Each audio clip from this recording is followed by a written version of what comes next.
Yeah. Interesting. Cool. All right.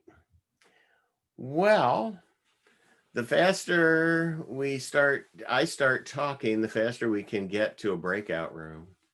So how's that?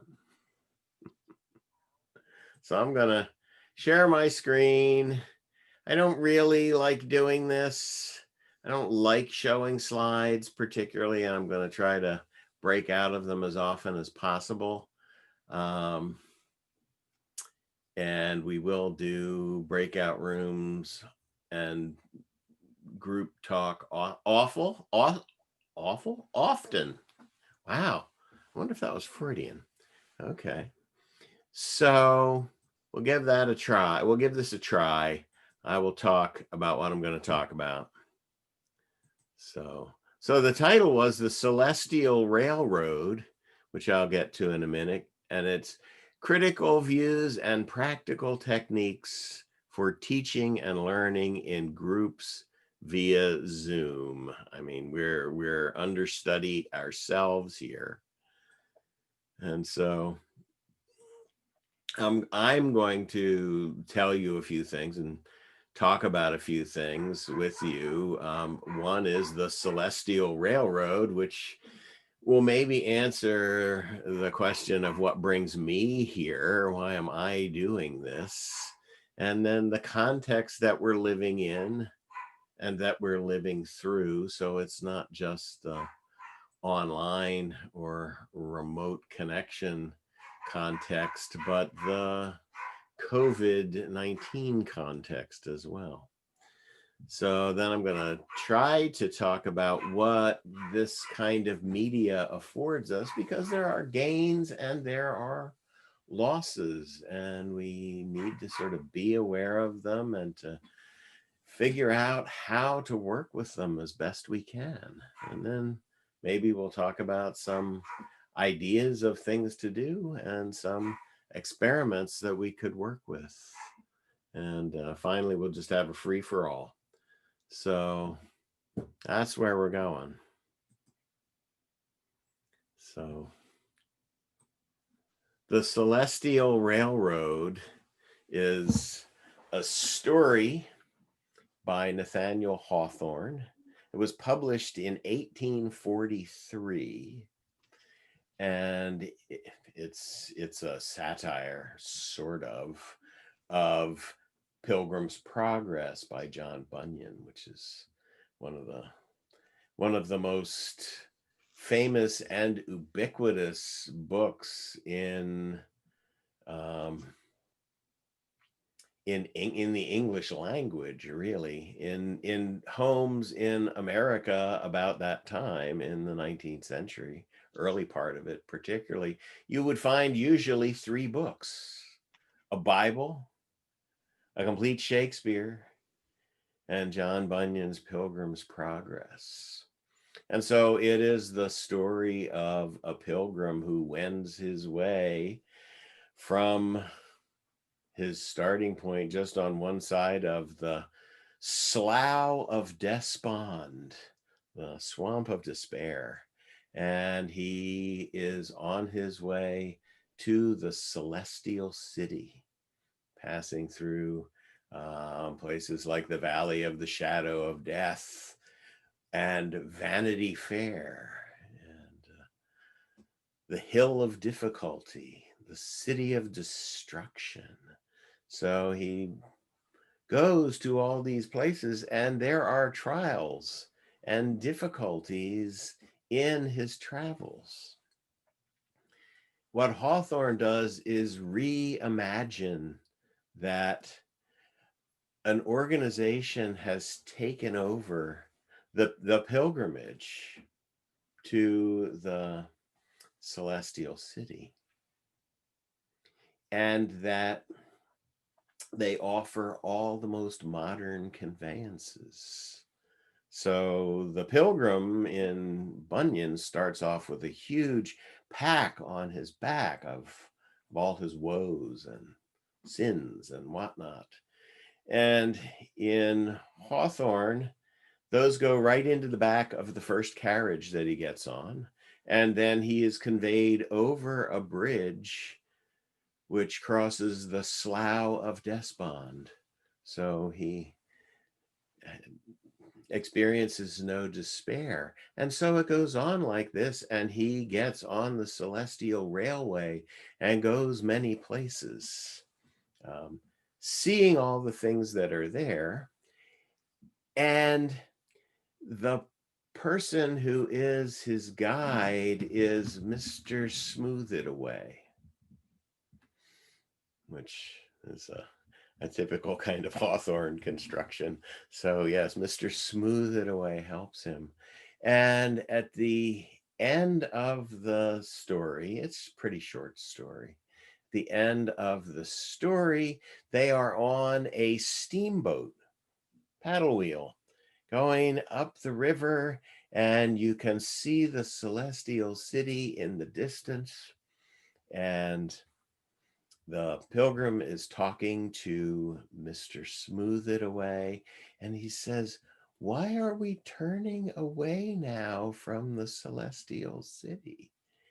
And Mr. Smooth It Away says, "Well, you didn't think you were going there, did you?"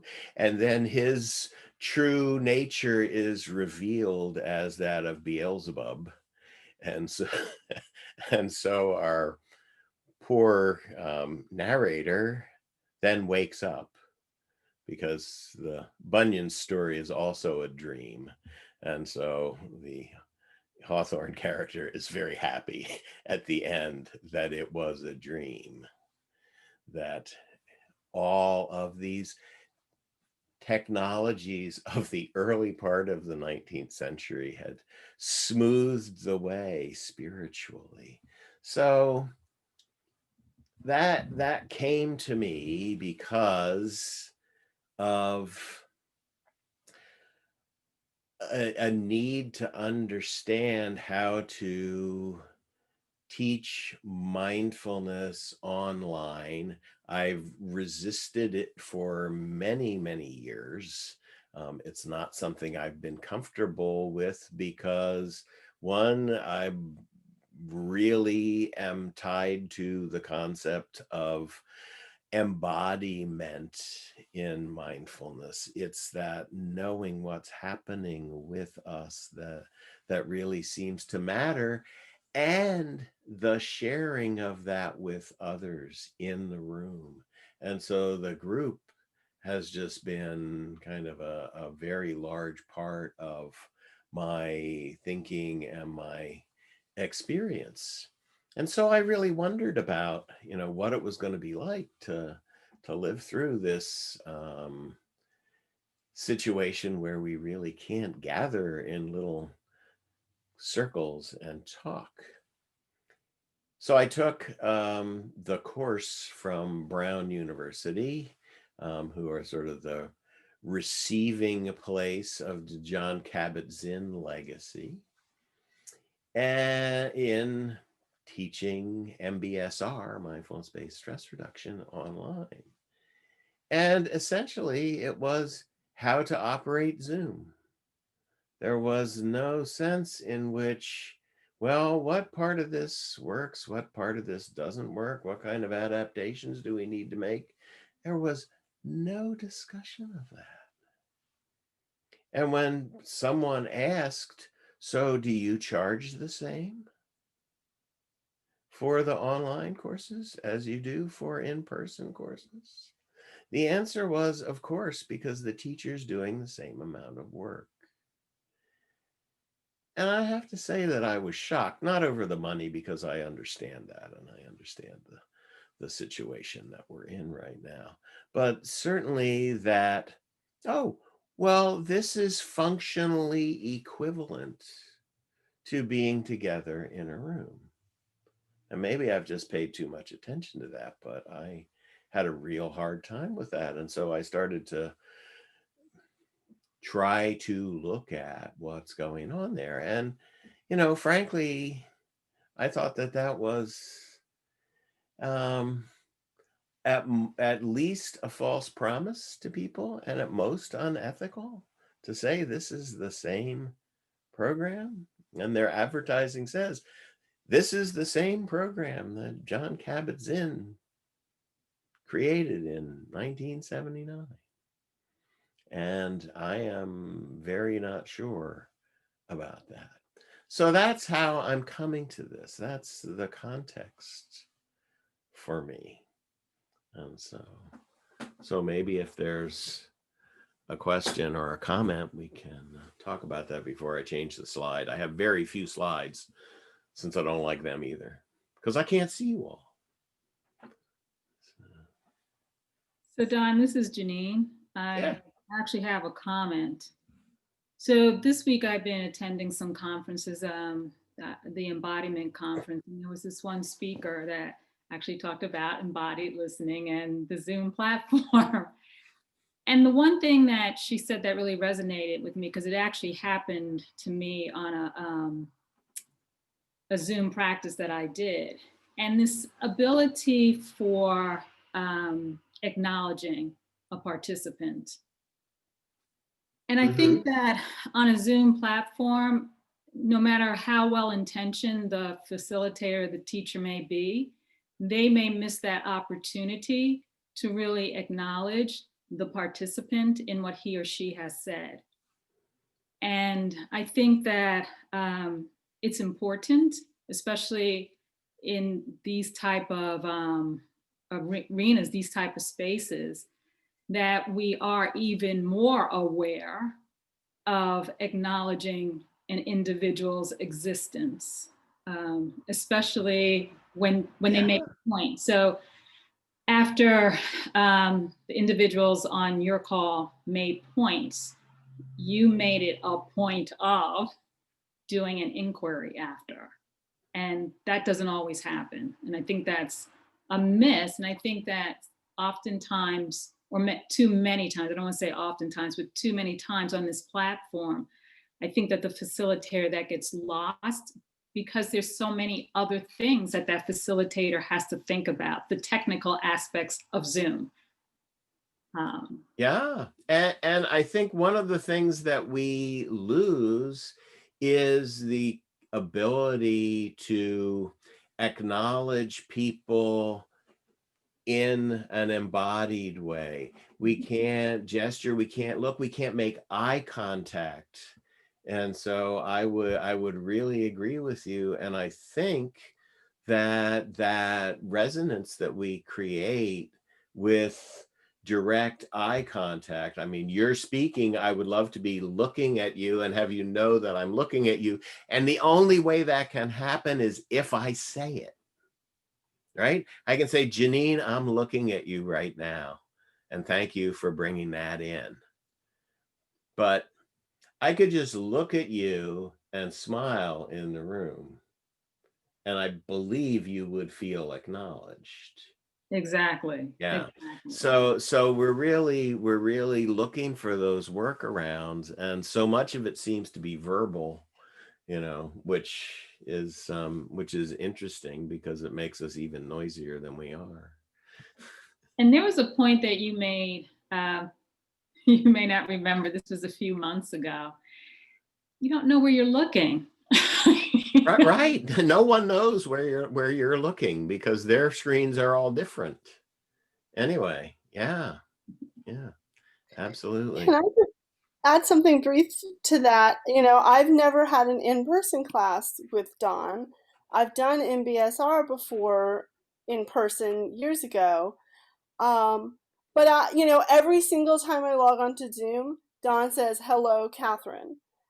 And that feels very meaningful to me. I probably wouldn't get a "Hello, Catherine" if I were walking in the room. I would just get a, like a little wave, a nod, and I see that you're here. So I understand, Don is very conscious of these things, I think, and he's very much going out of his way to make up for the deficiencies of the platform. I think, like Janine is saying, not every facilitator is like that, in other contexts in Zoom. But as a participant, I actually feel slightly more acknowledged on Zoom than I might in person. But I understand it's also more work and it's a different kind of work for Don. So, and I agree that yes, unless a facilitator is really thinking about these things, those things can absolutely be missed. So that's just a kind of, my opposite perspective. I do a lot of private one-on-one teaching through Zoom, but I have not done a lot of, other than the MBSR class I'm in now, I haven't been in a lot of group learning situations as a student on Zoom so far. Yeah. Well, thank you for that. Thank you for bringing that in. That's really not the kind of feedback one can usually get. And I really appreciate that. Okay. Don, this is Debbie. I've got a question. Yeah. Or it's really a comment more, I think, an observation. When I have been facilitator for video calls, the content of those discussions is normally such that I don't record any of those gatherings. However, I think if we're talking about sort of getting groups together, even in this regard, I suddenly realized, oh, I wonder if this is being recorded or not. And I really think whether it is or isn't makes a big difference to how people engage, especially with regards to sharing and that kind of thing. You know, if you have breakout rooms, if you have people sharing their insights or what came up for them. So that's just a comment to throw out there as Right. Right. So it is being recorded for the class members of mine who can't make it to this. And the thing that I will say about the breakout rooms is they are not recorded. There's no way of getting at those. So is that okay with you, Debbie? Yeah, that's okay with me. I'm just, making a general comment. Yeah. Yeah, no, I think you're right. I think you're right that people will react or behave differently, even if they feel that it's being recorded or not. Yeah. Can I add one more thing to that, though? I think, again, that's partly generational. A lot of younger people put a lot of information, extremely personal information, Well, online, and we're used to putting videos of ourselves on Facebook or Instagram, and I don't think we think, I mean, of course, I'm 40. I act like I'm young. I'm not that young.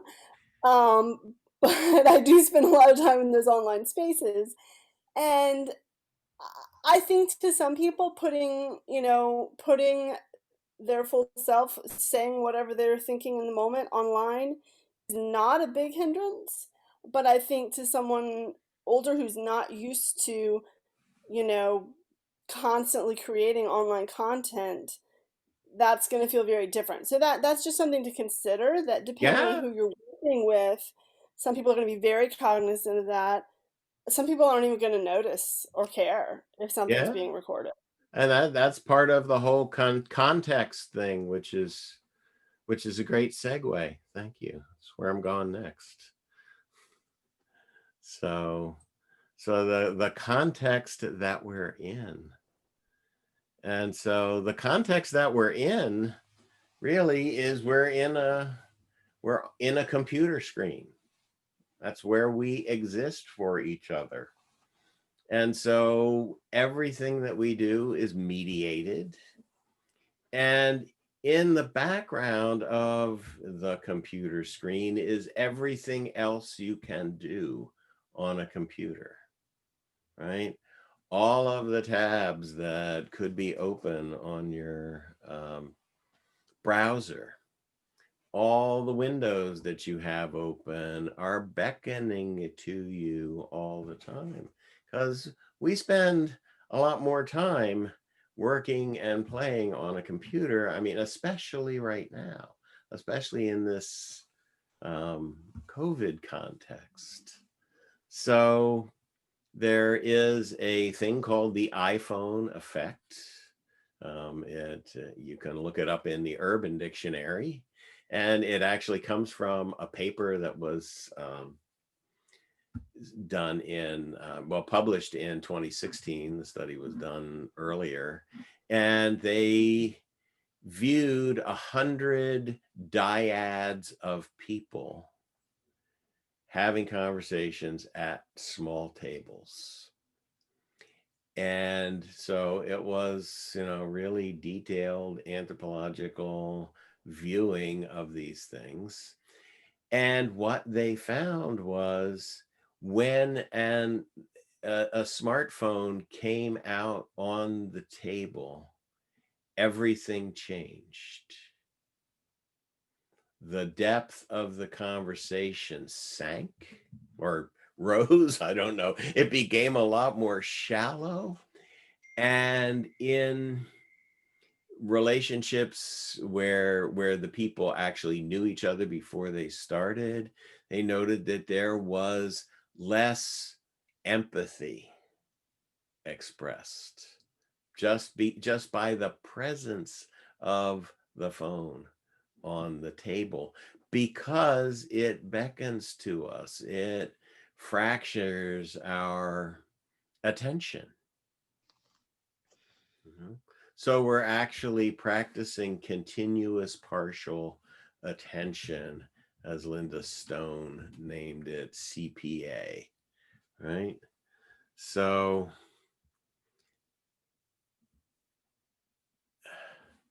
somewhere here, I have a document that explains continuous. Here we go. In the case of continuous partial attention, we are motivated by a desire not to miss anything, and we are engaged in two activities that both demand cognition. So what she's saying is that is different from what we usually think about as multitasking. So multitasking is usually one thing that's pretty easy and habitual to do while doing something else. Continuous partial attention is doing two things that require a high level of cognition. And so continuous partial attention is always on, anywhere, anytime, at any place behavior that creates an artificial sense of crisis. So the tension in that creates stress in us, which we carry around all the time. So there is, to my mind, in thinking about this, a background sense of stress, as well as the fragmented attention, just because we're on a computer. That's very possible, and that it's rumbling in the background. Do you think? Yeah, so it makes me think of the comment I made earlier when I was talking about the container that I was in, and you asked me how that felt, looking back at the screen. And I think that, the way our brain processes information, right? So my looking back at the screen kind of made me a little bit tense, right? Because, that part of the brain was saying, okay, now you got to work and you have to look at all these faces on the brain. I mean, on the Yeah. screen. And my brain became a little overwhelmed because I was in this container. So, to your point, when you're on Zoom, and I have done this, I'll admit, I have, made that Zoom screen, I've minimized it, and I looked at, the tabs and what was going on. And I'll just speak to me, your brain isn't really processing. You think it's processing, but there's too many tabs opening in your brain to process and really focus and be mindful um, on what you want to be mindful. So, especially in a meditation scenario, it's about being able to connect with yourself and disconnect with everything else. Yeah. And there's so much of a tease going on just because you're on your computer, Yeah. Therese, you're nodding about that. Do you have a comment? You're muted. I'm agreeing with what Janine said. There's sometimes distractions in trying to stay focused on what you're trying to, the information you're trying to gain from the discussion. So, Okay, cool. Thanks.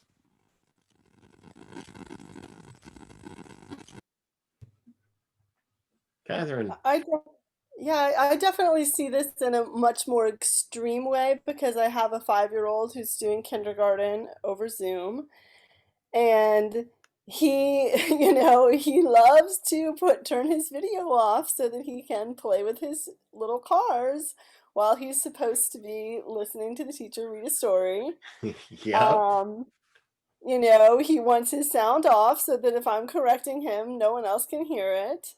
Um, even if the video is on, he's fully aware that he can move out of the picture and do whatever he wants, and the teacher will have no idea. Mm. Um, he knows there are rules about no snacking on Zoom, so again, he wants his picture off. He's got all the little tricks down for how to be there and not really be there. And I don't find myself doing a lot of that because when I'm doing my online class, this is like my only moment in the day where I get to sit down on a couch and not watch young human beings or teach because I'm a private voice teacher, so I'm teaching on Zoom a lot of the time. So this is my time to absorb information, and I don't find it difficult to focus during it, just because it's such a contrast to the rest of my life. But I think if I were doing a lot of learning on Zoom, I would definitely feel that, or a lot of meetings on Zoom, in the way that I know a lot of us are, it would be much more difficult to focus. Yeah. And I have to say, I'm really looking forward to next week because my kindergartner is going to be in school 2 days a week. And he is suddenly going to have to be all there, as Right. much as any kindergartner can. But it's, it's interesting watching it in a 5-year-old who doesn't have the ability to hide from me what he's doing, but also takes it to, a much more extreme, you know, Right. Yeah. kindergartners, they're not very subtle. Cool. No, no, they're not, and they really show us what's going on with us, but maybe in the background. I mean, that for me, the feel of this is that these distractions and this level of stress, as Linda Stone, who came up with the continuous partial attention thing, talks about. There's attention, there's attention in your attention just because of where we are, and so actually she developed the whole continuous partial attention thing back in the 90s and has updated it to continuous partial attention, so CCPA rather than CPA, which is where we are now. Okay. So kind of the keys to this whole deal is presence, and even therapeutic presence, which we can think about both in the educational realm as well as the clinical realm. What is our presence and what marks it? And so the work that's been done about presence online and contrasting it says that the main features that really change between being present to someone in a little room and being present online are risk. Risk is the number one thing that's very different. It is risky to walk into a room with somebody else, just in on an animal level, right? You're meeting another human, and anything is possible. There's so much that's not possible between two people, online, right? So one of my favorite people who write about um, doing group therapy on teleconference says that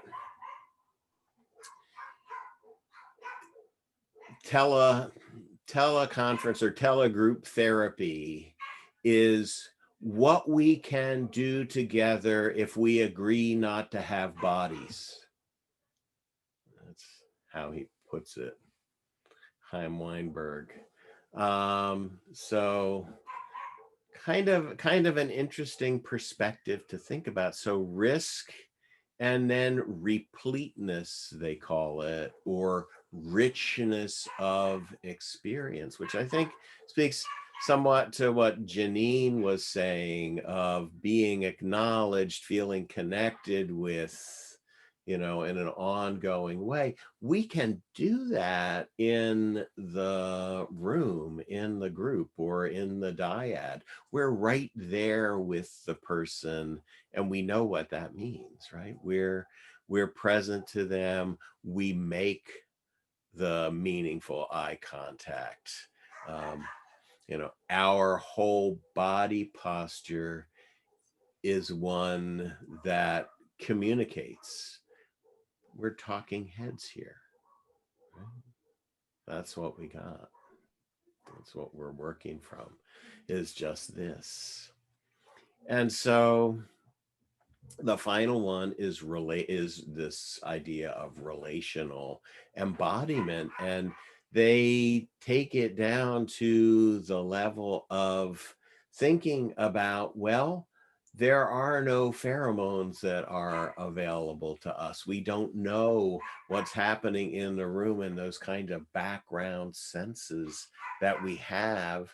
And in the same way, as we take away sort of more and more the availability of posture, gesture, those kinds of nonverbal communications, we lose the whole right brain to right brain connection, intuition to intuition, if you want to say.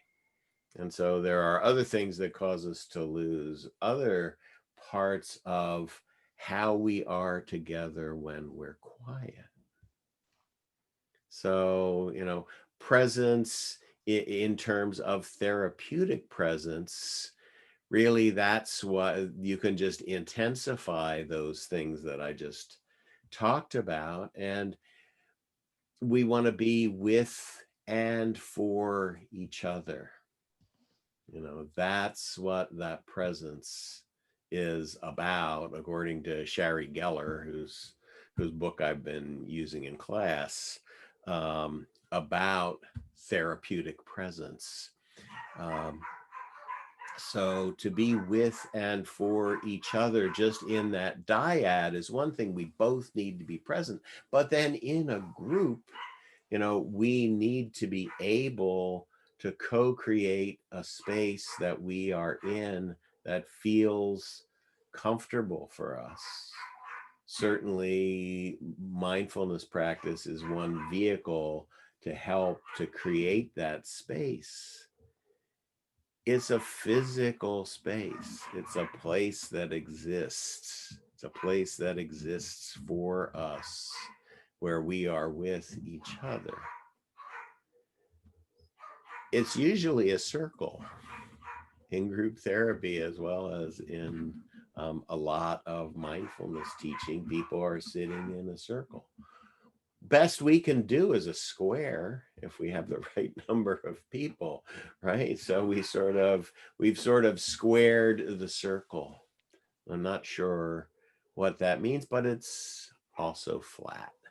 And so that all you can sort of understand intellectually, I think, but experientially, maybe it's something different.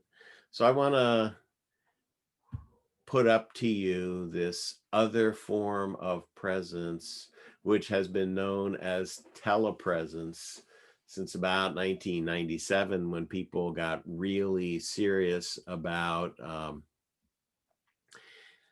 AI. Um, so I'm sorry you have the wrong slide up, but um, so I want to read you the definition of telepresence, which comes from the International Society of Presence Research, which sounds like a really cool place with a cool vibe and lots of deep thinking. It's actually a think tank for people working on online and other mediated forms of experience. And so they talk about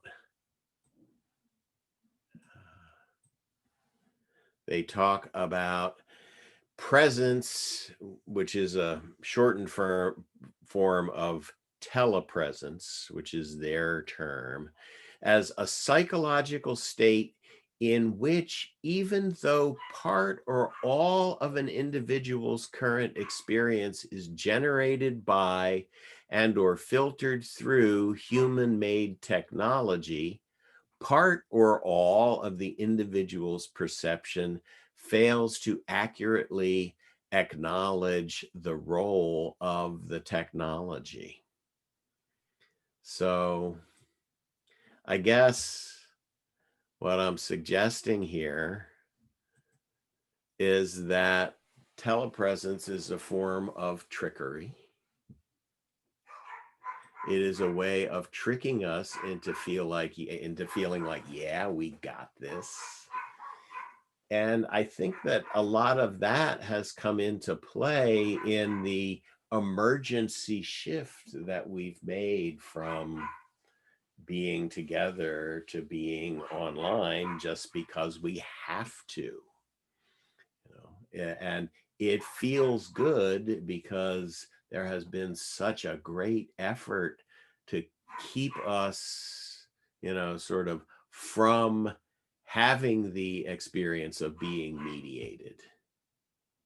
So it's easy, perhaps, and dangerous, perhaps, because we can move from, well, being on Zoom is better than nothing, to, well, being on Zoom is good enough, to being on Zoom is better than anything else. And I get whiffs of that from time to time, particularly from organizations. Oh, well, we don't really need people to be together anymore. We don't really need to come into the office anymore. Right. So I want to flag that up with a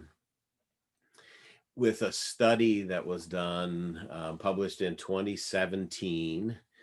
It was a comparison of two groups of people with medically unexplained pain.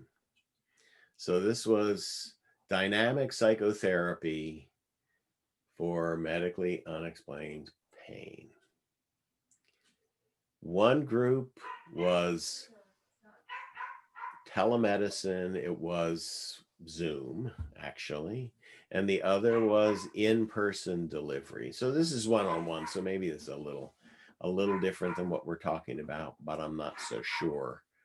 So what happened was, when they drilled down into people's experiences of the therapy they received, both groups really loved it. The in-person people loved what was happening and how it worked. And the mediated treatment people also adored it and thought it was great. The only significant and lasting reduction in pain, though, was in the in-person group. So despite the fact that people enjoyed their therapy, had a good time, and felt that they were accomplishing something, when you scrape it all the way to the back of the pan, there was no real gain for the people online. So maybe we can stop there for a moment and see if you have a comment or two. I'm going to bring us all back just so we can see each other. One of the questions I have about that study, and I might actually like look it up and read it, is about if people have had experiences in person and then you go online, right? So no, this was naive people coming in. They hadn't met with a therapist before. So yeah, I mean, that's a really, really good point, is that when we know people online, there's an aura that when we meet people online that we know, there's an aura that carries over. And so we feel a connection. Right. Or if you've had experiences in a group, like, so I've done the MBS, mindfulness-based stress management, in person, and now I'm taking it online. So maybe I'm like drawing on, previous experience in person and sort of bringing that. Yeah. No, I think we definitely bring our other experiences in. Do you guys want to go out into small groups and talk? Because you seem to like that. More of you will get to talk if we do that. So I will divvy you up, and you can talk about this, and then when you come back, you can report in. So okay, you can tell your story here when we check in. I think for me, one of the things that I found difficult is I tend to be a person that the glass is half full. I tend to be more of a positive person. And so I'm finding it hard to get a barometer on some of this stuff as someone who leads a lot of small groups or leads a lot of, large group things. And so for me, I am one of those people who thinks, wow, this is great. We can at least be in touch with each other by Zoom. Yeah, absolutely. Try all these new activities, but that's I think because of my tendency to be a half full glass person, positive person, that's not necessarily the true barometer, because not everybody's feeling that. And I think that for me, that's kind of the struggle I'm having, is just trying to get a truer picture or an evaluation of this. And also, like, I think I appreciated, but it kind of scared me, the statement of, will we settle for this? Will we settle for this later? When we're maybe be in a new place, or hopefully beyond some of the COVID issues, will we settle for this? Or what does it mean to reimagine, whatever's going to be next? Yeah, no, I really appreciate that sense of, I think there needed to be enthusiasm, coming into this. And I think the idea that telepresence is created to make us feel that way and to feel good. And that's, I'm not trying to downplay it. I'm just trying to say that the two things are very different. I think we can learn to use this, but I think we need to acknowledge what the losses are as well as the gains, which is where I'm heading next. So what else came up in your groups? Debbie, yeah. Yeah, our group was discussing boundaries, and we were discussing just how, depending on the space that people have available, one can really see sort of intimate aspects of their life. And we didn't get to discussing sort of dress and attire, but I think that would come in with it as well. Is that so many boundaries have changed with regards to what we're exposing. And I think the example, was it Catherine, you brought up school kids and teachers seeing children in their bedrooms. I've been on Zoom calls, and sort of thought, gee, was that difficult? So the whole discussion about whether you put an artificial background up, how that impacts the engagement, all these sorts of things, particularly in a mindfulness or contemplative practice type context, it really brings in all sorts of different aspects. Yeah, it does. Other thoughts about that? I want to Can you hear me? on, No. oh, I'm sorry. Go ahead. No, it's all right. Go ahead. I wanted to follow up on a point that Chris just made, and then I'll follow up what Debbie was saying. So I had a conversation with my sister yesterday about, will we settle for this? And she made a comment to me that some of her friends were saying, "Oh, I think this is great. I don't have to really touch a person anymore. I don't have to really." And I said to her, that's kind of sad in a way, that this is where we are. Because even though we may be in a space, right, in the classroom, we still touch. We may not be touching this way, but we're touching. And it makes me think of what Catherine was saying. I think, was it Catherine or Jenna, maybe, that it may be generational too. There's a whole generation of people, because of what they're accustomed to, may never know touch without touch. Does that make sense? Mm-hmm. Yeah. And the reality or the sadness about it is they may not miss it because they've never had it. And that ties into empathy. And so I hope we don't settle on this. That's that drop in empathy. Yeah. Catherine.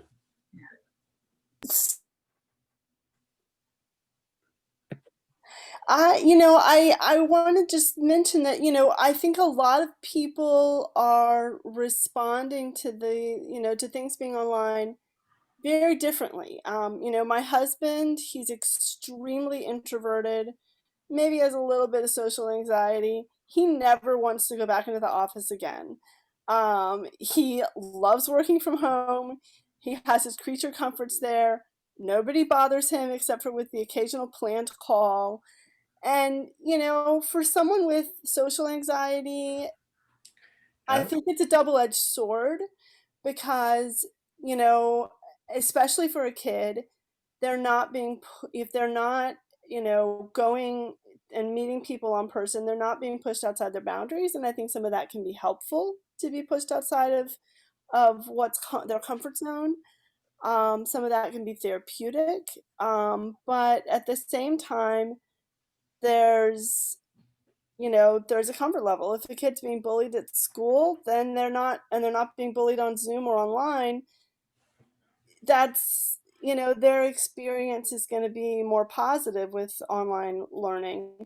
On the other hand, we often hear so much about kids are used to communicating online constantly. They're, this is normal to them. And yet we're seeing so many kids actually really suffering when they don't have those tiny little everyday interactions with their peers that they may have taken for granted. Yeah. So I think it's a double-edged sword. I do think there's a huge generational difference in how people deal with it. But there's also just the way anxiety plays out among young people is, I think, it's both fed by this and it's helped by this, and it's hard to know. And like Janine was saying, there is this embodiment that I think contributes to anxiety in general among kids. So there's a lot to tease out. Some people are kind of thriving in this new environment, at least it may seem that way. But maybe they're not also, maybe there are certain life skills that they're just not building. And that's a deficit that I think, we're going to have to deal with. Well, this is the thing, is that there's differences between the two, and we probably need to be sure that both are happening. Gary, you had started to say something a while ago.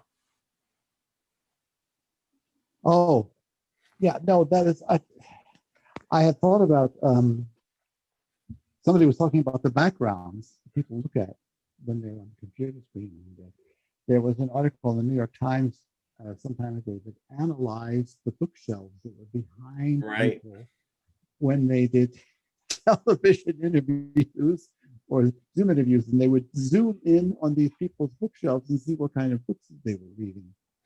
Right. It's Right. I suppose, Yeah, no, absolutely. That goes back to Debbie's comment about, boundaries. What are you going to show? What are you not going to show? Yeah. And what might be revealed. but it underlines the point that I was thinking of earlier. The fact that, and we were talking about, is about the when there's technology involved between two people, there's always something in between. There's some sort of wall there, even if the computer system is wonderful and the microphone works very well. Even when we talk on a computer like this, something gets changed because of the fact that it's going over a computer, and it's not person to person. At the beginning of the 20th century, long time ago, there were some very clever people in Europe who invented a player piano, a machine that you could put in front of an ordinary piano and put a roll in it, and this thing would, the roll would be made by a famous pianist, and you could put this in front of your own piano at home, and they advertised you could hear all of the great pianists in your living room just by putting this mechanical device in front of your piano. And the famous Polish pianist Vladimir McCown was invited once to make some of these rolls, and he said that he had already tried that and he didn't like the results very much. And the manufacturer of Velta said, "Well, we have a new system now. We have 16 different gradations of volume between the softest and the loudest. 16 different gradations." And the Pachman sighed and said, "Oh, that's a shame. I have 17." And that Yeah. faces up the problem. The problem is, no matter how much progress we think we've made, it's just not the same as being Yeah. on a one-to-one or a one-to-group basis, being a personal basis. I mean, there are certain things in this world that require that. It's just, there have been pianists there have been musicians like Glenn Gould. Glenn Gould was probably very much like this gentleman who was talking about how much he doesn't want to go back to the office again. Gould gave up giving public concerts very early in his career, and for the rest of his life, he only made records in the studio because he didn't want to be bothered by an audience, and the audience got in his way as far as he was concerned. But that's a very, very unusual point of view. And it also, in some ways, affected his playing. Whether it was a positive influence or a negative influence, people are going to discuss that until the cows come home. But the point is, if we hear someone making music, or if we hear someone giving a speech, or if we hear someone teaching, the difference, if it's over some sort of technical medium, than if it's live, is always going to be different. It's always going to be different. And I think that there's always going to be a loss. It's a little bit related, I think, to, we were talking about kids growing up not having immediate contact with other people. It's a little bit connected with the business of reading books on a computer or reading on a computer instead of holding a paper book in your hand and reading it. As silly as that sounds, but there have been studies about this. And people who read books, printed books, have a greater retention rate than people who read the same material on a screen. We read to I- from What? There you go. Yeah.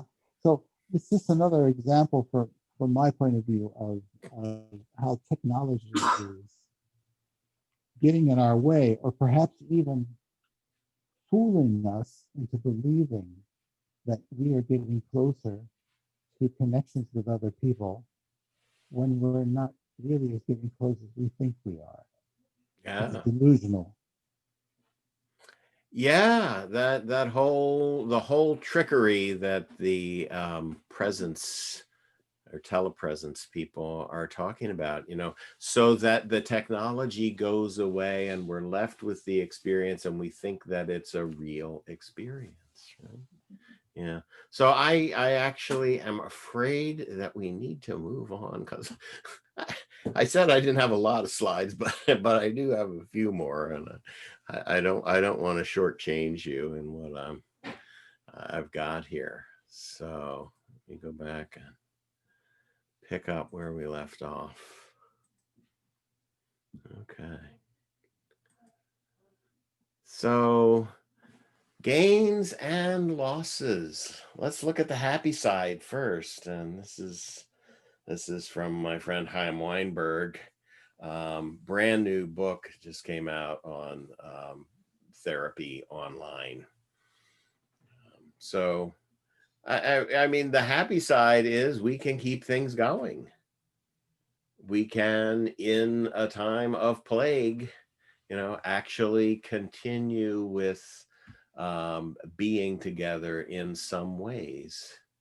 Yeah, that's really, really important and really deserves, Chris, some enthusiasm, right? Hey, we can do this. We can make it. I think it's really been important for us that these things are here. The fact that distance disappears and that we don't have to commute. I mean, I think about that every day, as I don't make my hour-long trip to Westchester and an hour back, that's very convenient.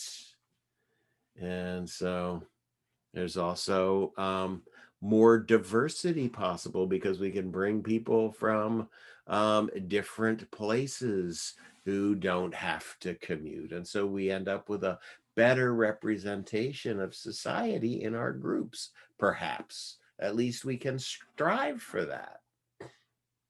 And as we were noting, certain types of people thrive online. The group psychotherapists have noted that people with social anxiety and a lot of people who have diagnoses on the autism spectrum find that they can more freely express themselves in mediated situations. That reticence is often overcome. And finally, that there is a large capacity memory here. I mean, it's built into the technology. There are recorded sessions, there are transcripts and chats. All of those things are available immediately to us to recapitulate the experience. So that's very useful in a lot of ways. Those were the highlights of the happy side. So now we'll look at the shadow side. So the first obvious thing is that there are artifacts caused by the technology. People are talking and their lips aren't moving, and then their lips are moving and they're not talking, right? All of these sort of mismatches happening. People suddenly drop off. We don't know why. We don't know what's going on, right? And they return or they don't return. And so there's so much ambiguity that comes into our individual communication, and there's so much disruption to whatever shared atmosphere we're generating, that comes out of no fault of anybody and under no one's control, really. And we tend to misattribute the ambiguity that's created to the participant unless we're highly aware of the technology. We misread people's faces, we misread people's intentions. We don't know what's going on with them. And so all of this requires more talk. I just want to point out in order to get over it. So I'm going to go through the technology and then we can talk again. So the audio connection is untrustworthy and our voices are so important. I mean, they carry the language. And so that's in many ways how we're communicating, and online it seems to be even more dominant because we're missing so much else. And yet we fumble to mute and to unmute, and so we've already started talking and then we have to unmute ourselves and then we have to go back and talk again. And so the flow of our conversation, the tone of our conversation gets disrupted. And maybe it doesn't get started. I've been working with my undergrads to try to get them to talk more, and they're all muted all the time. And they explained it to me as, well, I'm afraid I'm going to start talking and someone else is going to start talking at the same time. And then there's that embarrassing moment, and I don't want to put myself through that. And we both start at the same time. And so after you, Alphonse. So yeah, that one shocked me, I have to say. And so then we have the concept or the practice of silence. Silence is uncomfortable because we don't know what it is, right? Is this a silence because there's some technological thing? If it goes on too long, we start to worry. Oh, am I disconnected? Did I freeze? Did somebody else freeze? What's happening here? So it's very hard to know what silence is, and silence doesn't sound right. You know, mute button silence doesn't have room tone.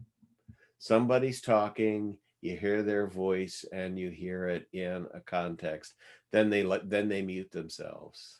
And that silence that's created is very different than them not talking.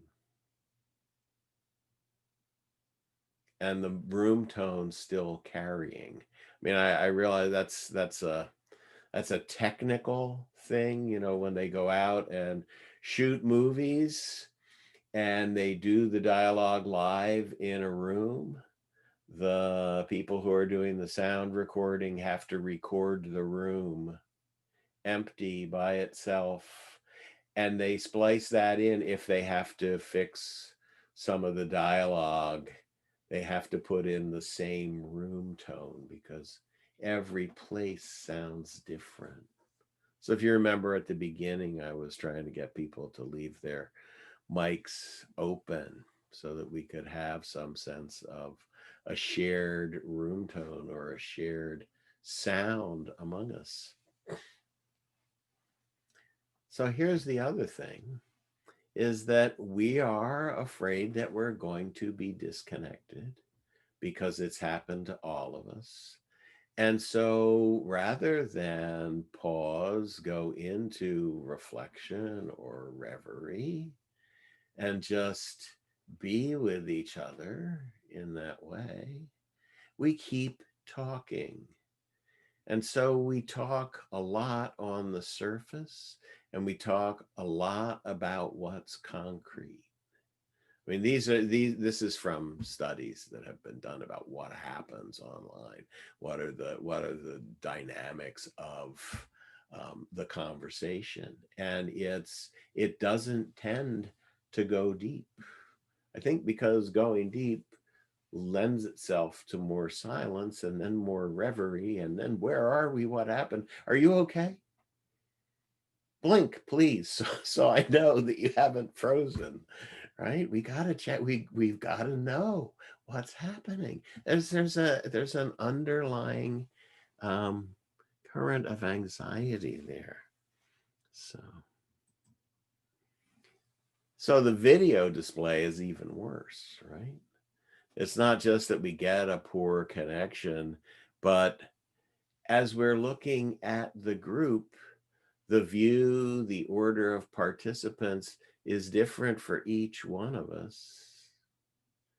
And it changes as people talk, as people mute their video, the whole thing. I mean, you think you're having a conversation with someone who's over in your right hand corner, and the next thing you know, they're somewhere on the left, and it takes a while to find them. It's very disconcerting, I have to say.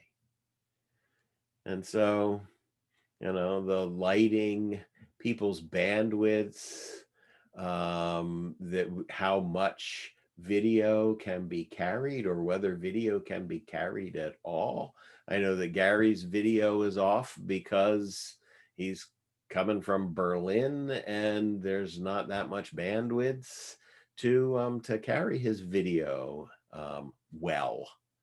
It would break up. So events in everyone's environment are critical, can change, and can change our whole view. We can't choose who to sit with because everything bounces around on the screen, right? I'd like to be next to so-and-so. Can't do it, can't make that happen. No one has control over who you sit next to.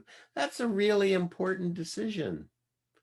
I mean, as I particularly think about my undergrads who don't like putting their video on, but they will find a seat next to somebody they know or don't know or are attracted to or whatever, because they're playing that game too, right? So there are levels that are just missing in that way.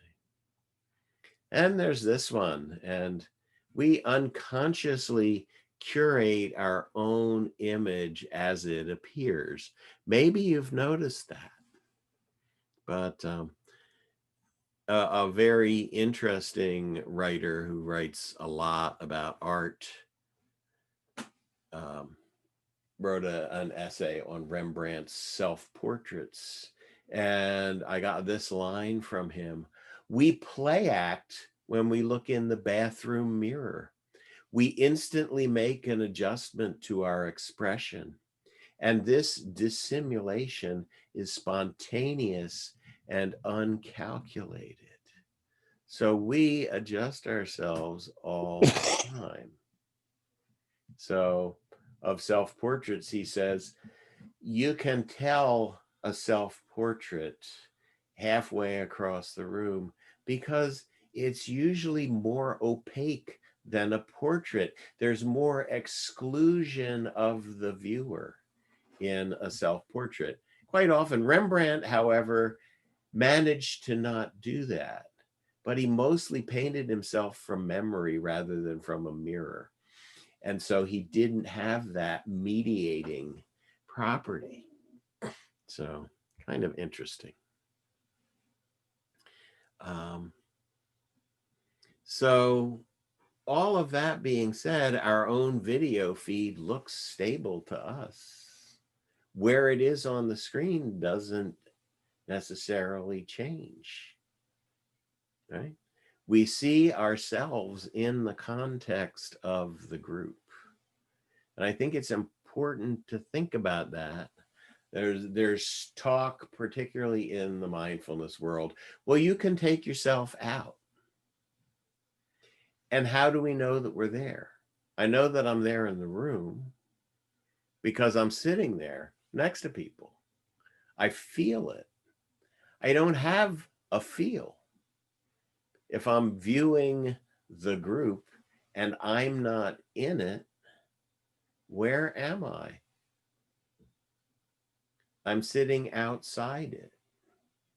I think there's a sense of belonging, perhaps, that we get from showing ourselves, from seeing ourselves. So we're also viewing a flat picture of each other. There are all these flat pictures on my screen. And Susan Sontag, in her great essay on photography, notes that we take possession of what's in the photograph that we're holding, that it's ours. And so I wonder if we own each other in some way online that we don't in a live group. You know, this is my view of you. And in fact, we can stare at someone's image without their knowledge or permission, right?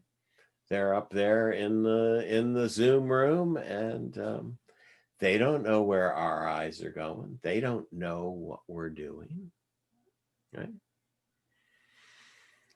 So that idea of ownership is a little weird and a little off-putting, and I wonder if that's part of the conscious or unconscious of being in a group online. Finally, sort of a key we've talked about before is we can't make eye contact. And so we miss out on that nonverbal sense of the other and connection. We, I think, miss out a lot on that right brain to right brain connection as well, because we don't have that. There's something very strong about eye contact, something very powerful about it.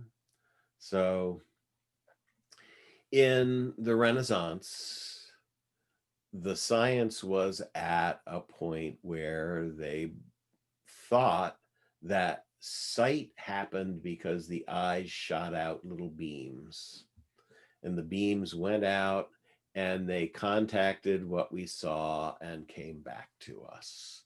And that's how seeing worked, very quickly, but that's how it worked.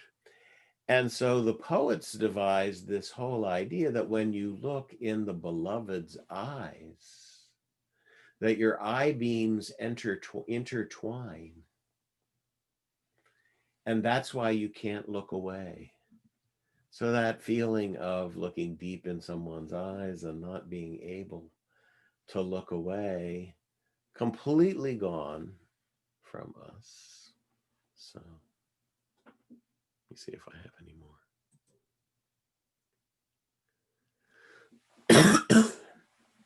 So this whole idea that we come here instantly, we arrive and depart with a click, right?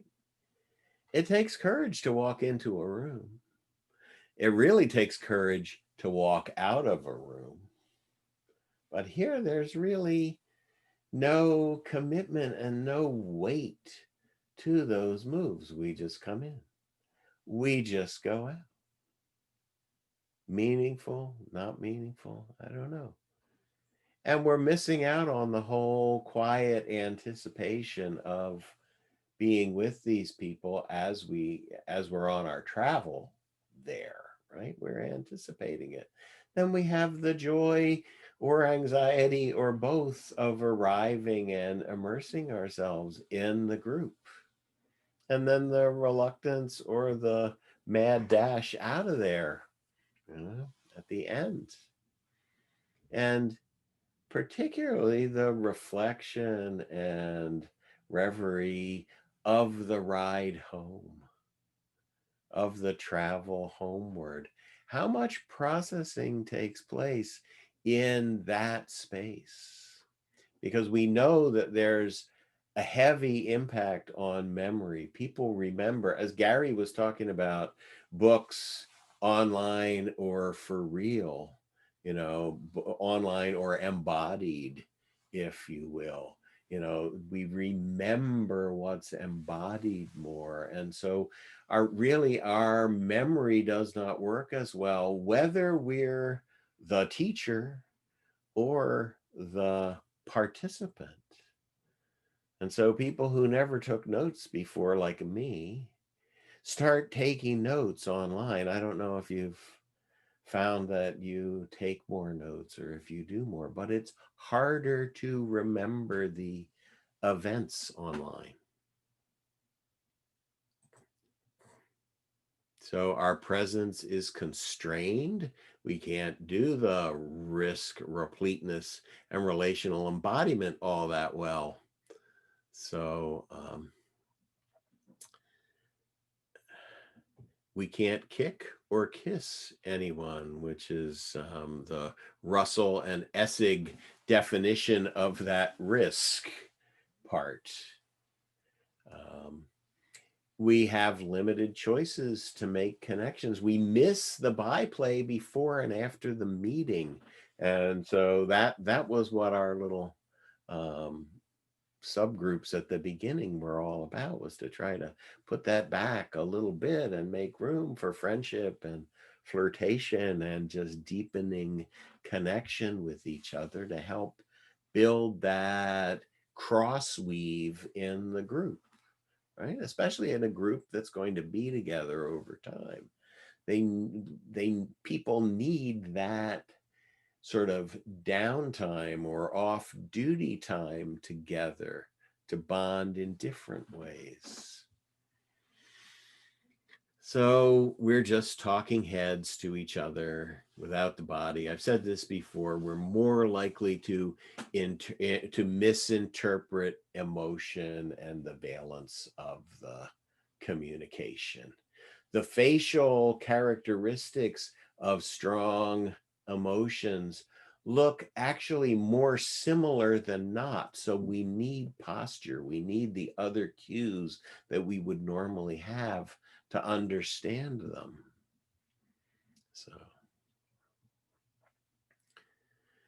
So the self assumes more important because we're so much sort of out of touch, and people's behavior online is characterized by what we might refer to as narcissism, although not in a pathological way.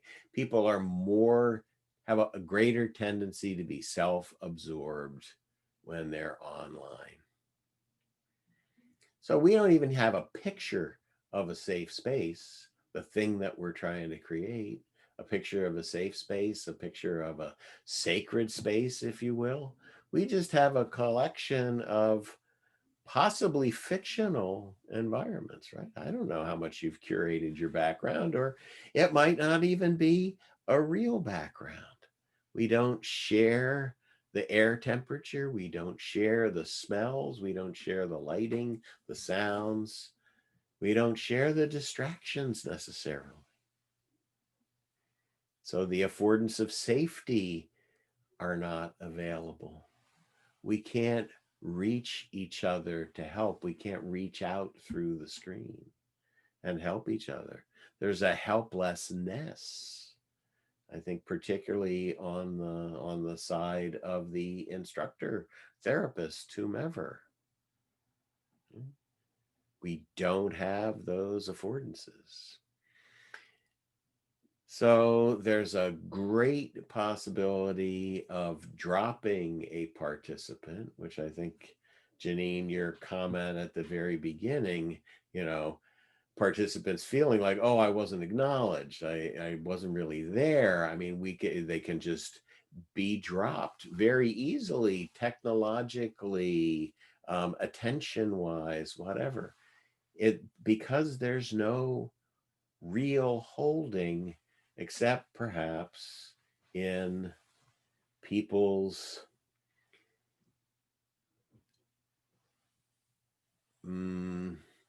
right brain, people's intuitive part of their brains. And so it's really hard to have that be expressed online, but it's not hard to express when we're together. The body posture, the face, the mode of breathing, even that's happening, can show that. It doesn't show up otherwise, you know. So we need maybe to vocalize it. So, all right, we got 5 minutes. I'm really sorry, gang. I will give you my ideas and then we can talk. So I'll give them real fast. We need to accept this as our lot because it's our lot, right? So it's really, how can we understand this context and best generate methods to overcome the loss side and to celebrate the positive side?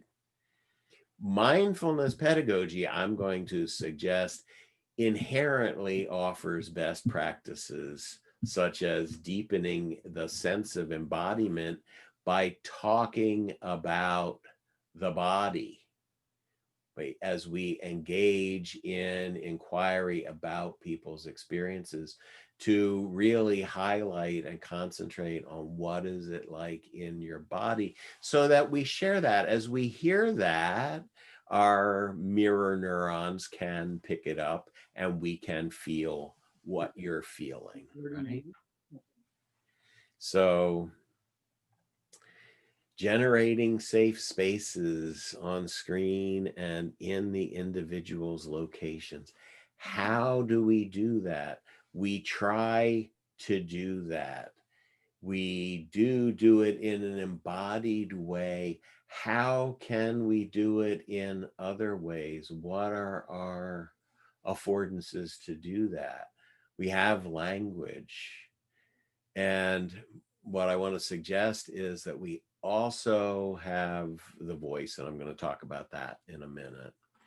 And so reminding people that there aren't distractions, that there are just events in the moment, and to normalize the idea of not talking rather than silence, and being willing to work with lots of random background noise.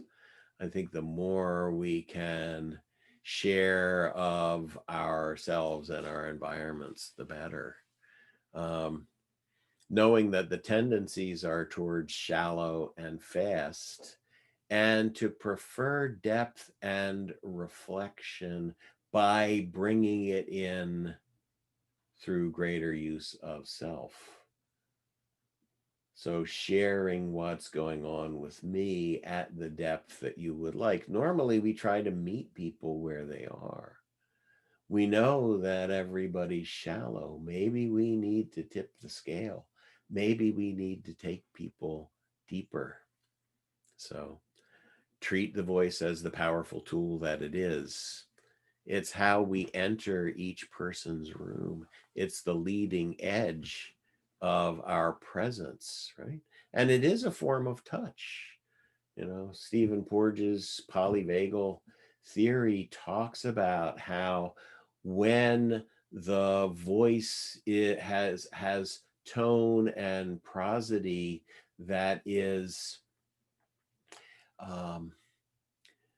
comforting, so that a deeper voice rather than a higher voice, and one that is well modulated, has a lot of ups and downs and curves to it, like a lullaby, actually helps to create the feeling of safety and generates the sense of social engagement, or the possibility for social engagement.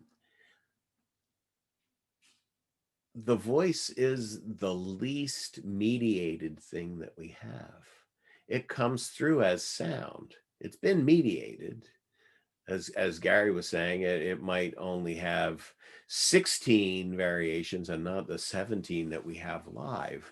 But, you know, but it's there, it's real, and it reaches out to you. It's in your room. And just keep experimenting, keep playing, and let other people know what you're playing with if you got something good. So McCown out. Mic drop here. So got a few minutes, i.e. 37 seconds. And I'm wondering what you're thinking, and if people want to hang out, I'm quite willing to hang out.